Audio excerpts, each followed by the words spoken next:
Bhagavad Gita is a book of mankind's collected experience of and answers to life's most basic questions. Who I am, from where do I come, what is my purpose and destiny, and most practically, how do I find happiness?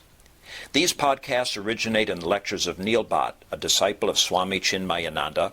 They are presented here in 20 to 30-minute segments, each covering 3 of the Gita's 701 verses. Welcome to Gita Wisdom for Daily Living. So we had been discussing chapter 3, Karma Yoga, Yoga of Action. So we have seen in last few verses that Bhagavan says that Prakritehe kriyamanani gunaihi karmani sarvasa. All actions are performed by Prakriti. Ahankara vimudhatma karta aham iti manyate. But the one who is deluded by ego, he thinks he is the doer. So this is something Bhagavan is trying to clarify, which we have learned in chapter 2, that Purusha is the enabler. Prakriti functions when Purusha and Prakriti come together, but all actions belong to Prakriti. There is no activity in I, the Purusha. That we consider our own self, the I, which last time we talked about will and free will. German philosopher Schopenhauer wrote a book called The World as Will and Representation. So this will is the force which enables the Prakriti to represent itself. So here we are saying the actions are performed in Prakriti. It is something similar to a situation that in my house there are several gadgets which generates heat, light, sound, picture, which makes the house lively and livable. But all this equipment are only functioning when they're electrified.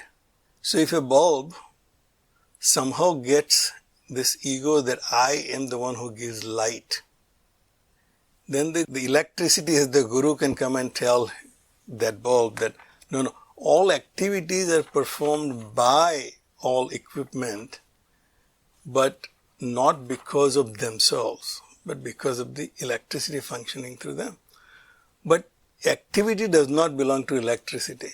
Bulb not functioning well or is dim or bright, it does not belong to the electricity. That belongs to the bulb itself. So the bulb is getting jealousy that other bulb is brighter and I am dimmer and I have to do something to be brighter. All that belongs to Prakriti. Bhagavan said, so first of all, know that you are not the doer. Your dimness or brightness belongs to the equipment and not to you, the electricity.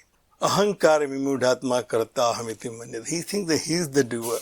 But the one who knows, tattvittu mahabaho guna karma vibhago, but one who knows the reality, the truth about this, the guna and karma, he knows the gunas of the Prakriti, which are sattva, rajas and tamas, and their functions.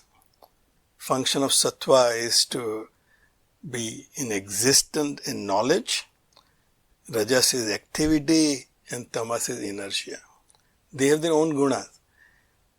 Things which are made up of these 3 gunas in Prakriti, they function according to those gunas and permutation combinations of those gunas. Guna guneshu vartanta iti matva na sajjade. Knowing that the qualities of my senses and the sense objects outside, when they come together, the activity takes place. As we have seen last time, that the senses create sensation on the mind, the sensation create the perception in the mind, that perception creates conception of their object, that conception of their object, if it is in line with my tendencies, then it creates action. If it is not in line with my tendency, I won't even pay attention. There are so many sensations come to me, but I am only aware of those I am paying attention to. And I am paying attention to those only which are in line with my tendencies. So as Bhagavan says, the guna guneshu vartantaha, my guna as this limited being, and the guna of the objects outside, they are acting with each other, but I remains uninvolved. So the verse we have seen, which is almost a summary of Karma Yoga. In 2 lines, Bhagavan says how to practice Karma Yoga. Mai sarvani karmani sanyasya adhyatma chetasaha nirasi nirmamo bhatva yudyasva vigata jvaraha. Renouncing all actions in me with mind centered on yourself. It's like that electricity guru telling that bulb that you offer all your light to me. It is me who enables you to give light. You just focus on your own self. What is your reality is. Nirasi nirmamo bhutva. You do not have any expectation what will come out of me. And also don't consider your past achievement as yours. All that was happening for that bulb is because of the electricity. As long as electricity was functioning, whether it was giving a good light or a bad light, or it was performing according to the expectation of the home owner or not, all that is because of the electricity. So whatever is coming out of you as actions, devote all of them to me, the enabler. So here the me, as Bhagavan said, is your own self, your true self, which is limitless. You are binding it into your own limitedness. You offer all your actions to me and do not have any expectations. Do not dwell in future. What will happen in future? Will my actions generate good results or not? Will I achieve something or not? All that, he says, you leave it to the karma phaladata. And nirmamaha, all you accomplished in the past is also past. It's all gone. We have a great tendencies, most of the olden cultures, to dwell in past and say we used to have great culture. Look at our culture in Mahabharata time. Look at our culture in Rama's time. That doesn't really matter. What are you doing right now matters. Your culture right now. Are we the most cultured people on this planet? Do we have the right values? Or are we corrupt people? That matters what we are doing right now. Not what we did in the past, not what we may do in the future. So Bhagavan said, Nirasi nirmamo bhatva yudyasva vigata jvaraha. You engage in your activity. Inactivity is not an option for you. You engage in your activity without having these agitations in your mind, which is like a fever, will rob your energy. These agitations about what will I get in the future and what are my accomplishments in the past, forget about all of that. Become completely healthy to function in present. That's basically a summary of Karma Yoga. Act in present. Do not worry about the future. Do not regret what you did or did not do or accomplish in the past. And engage yourself in actions. Devote all actions to the enabler. The self in you, you can only act as long as you are living. You will not be able to act when you die. After your death, there is no activity for this limited body. So therefore, offer all your actions to the enabler, the consciousness, your own self. And then Bhagavan says, Eme matam, this is my opinion. Whether you like it or not, but I'm telling you, this is my Eme matam idam. Nityam anutishtanti manavaha. Those people who follow these teachings of mine, this teaching which I have just taught you, the Karma Yoga, how to act in this world. Offer your actions to the Supreme Self, the Supreme Will. We have a will. Our desire is to live. So there's the will to live, a will to act. Do I have a free will? Free will is something when I have more choices and I can choose one of them, that's a free will. If I have a desire to play outside as a child, but my mother said that you have to do homework, well, if I can decide, it's a free will. But if my mother decides that no, you can go out to play right now, but do your homework, that's not a free will. So Bhagavan says that you have free will, a very narrow window.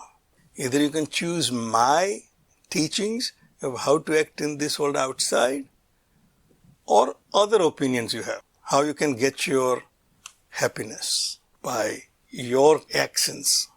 So we do have a concept, in the last time we argued about whether we have a concept of free. We do have a concept of free. We call it Purushartha.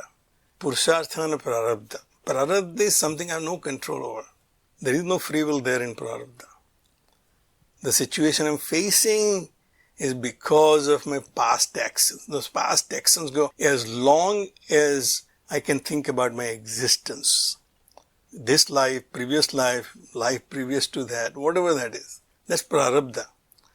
Situation is presented to me by my prarabdha. The way I act in this situation is my purushartha. I don't have a complete free will that I can do whatever I want because I can't change the situation, but I do have free will to act within the circumstances what I can do. So the will of an individual is always limited. A complete free will is the universal will, the will of God as we call it in our religious terminology. Universal will is free. I have a limited free will and I can exercise that free will. So Bhagavan said, those who exercise that narrow free will to follow my teachings, eme matam idam nityam anutishtanti manava, who constantly follow my teachings, Sraddhavantaha anusuyantaha muchyante teyapi karmabhihi. Those who follow my teachings with Sraddha, without raising trivial doubts, it is my opinion that they will also achieve the liberation from karma, naiskarmya siddhi. They will achieve the final goal. So here are a couple of things we can look at. So what Bhagavan is saying is that you may have your own doubts whether this is really workable. This karma yoga we had been talking about, act without any expectations, don't have any regrets about what you achieved. All the way, it really doesn't, unless I have a passion to achieve something, if I have a fire in my belly to go and get it, how am I going to get it? So that's my belief. Unless I have this passion to achieve, and I'll do anything to achieve it, based on my tendencies. Bhagavan said, put all this thing aside. Don't raise those trivial doubts in your mind. If you subside those trivial doubts in your mind and have Shraddha, have faith that this will work, and then you follow all the time, Nityam Anutishtanti Manava, those people who practice that narrow free will to take my advice and have faith in it and follow. Muchyante teyapi karmabhihi. They will also be released from all karma, all actions, all sorrows, all unhappiness. We may have heard before Gita came along, there were so many other maths, as we have discussed, there are Sat Dasara. Some are Iswarvadi, some are Aniswarvadi. Some says the going to heaven is the only goal, and others says the liberation is the goal. There's so many maths, but Krishna said, this is my mata. You may think this is so simplistic. People say to achieve the samadhi, this yogi has to practice for a long period of time. And you are saying, samatvam yoga uchyate, just have balanced mind and you're done. So you may have lots of doubts, but if you have faith in my teachings and follow, you shall achieve that naiskarmya siddhi. So we have discussed many times the word Shraddha. Is it the blind faith that Krishna cannot be wrong? I have to follow him, whether I like it or not. So we have come across several definitions of Shraddha. One Swamiji gives in Vivek Chudamani, he says, my belief in what I do not know. Something I do not know whether Bhagavan exists or not, but I have faith. That's my belief. That yes, there is a superior power. Even though I do not know what that power is right now. But I have believed that I may come to know sometime. If I work at it diligently, I will come to know that power, that supreme power. What I believe in is Shraddha. If I have a belief in something which I do not have a direct knowledge right now, but a faith that I will come to know, then my belief is correct. Swamiji says that's Shraddha. That's Swamiji's definition. Bhagavan Shankaracharya's definition is Guru Vedanta Vakya Adisu Viswas is Shraddha. My trust in the words of my teacher and scriptures in a sense, the books of knowledge which I have trusted, Upanishads, Vedanta, Bible, whatever you consider a book of knowledge, if you have trust in that, that's Shraddha. You and I have Shraddha, we like it or not.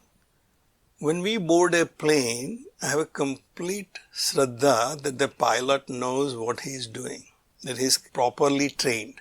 So I will reach my destination without any problem. Without the Shraddha, it will be very difficult for me to board that plane. I have Shraddha in laws of nature that when I put key in my ignition in my car and turn it, it will work. The laws of nature, laws of thermodynamics and whatever that is which keeps my car working, it will work. Because if I don't have Shraddha, I'll be tormented every morning. How am I going to go to work? So Bhagavan said, you have Shraddha. Now if you take this ability of yours to have faith and listen to the path which I have given you, the path of Karma Yoga, and practice it, thou shalt achieve that Naiskarmya Siddhi. There is no bondage of actions for you. What is it that's stopping me from performing it? Is it etu etad abhyasuyantaha na anutishtanti me matam sarvagnana vimudhan tan viddhi nastan achetasa. I know that this is what Bhagavan said, but I do not think I can practice that because I think it's impractical. So what is it that making me do that? My vasanas. We all are born with tendencies and vasanas. Those vasanas create negative tendencies. Jealousy, greed, anger. The jealousy, why he is having this more than I do. The greed, I accomplish so much that people will be jealous of me. Anger, I'll destroy him. We hear in Hindi movies, the person is dying and says, I couldn't take the revenge on such and such family. Better you go and do it. So we'll pass it on, even that negative tendency to others. If I follow those tendencies, thinking that that will give me what I'm seeking, happiness, sarvagnana vimudha, they are devoid of the reality that these tendencies are not going to give them happiness. Even though I may feel good for a while, but ultimately I'll get pain. When I destroy someone's career, someone's life, may give me joy for a moment, but then there will be nothing but pain only. So Bhagavan said, Nastan achetasa.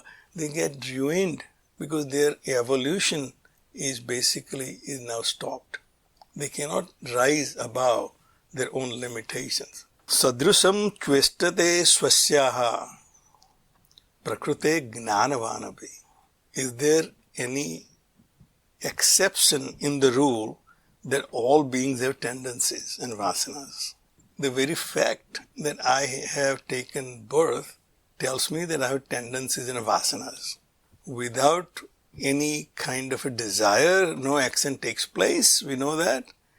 Desire to function in this world, that's the will. Will to exist, will to live, has created my existence as this limited being. Sadruse chestate swasyaha. I will act according to my tendencies. Every person act according to his own Prakriti. Prakriti, his own tendencies.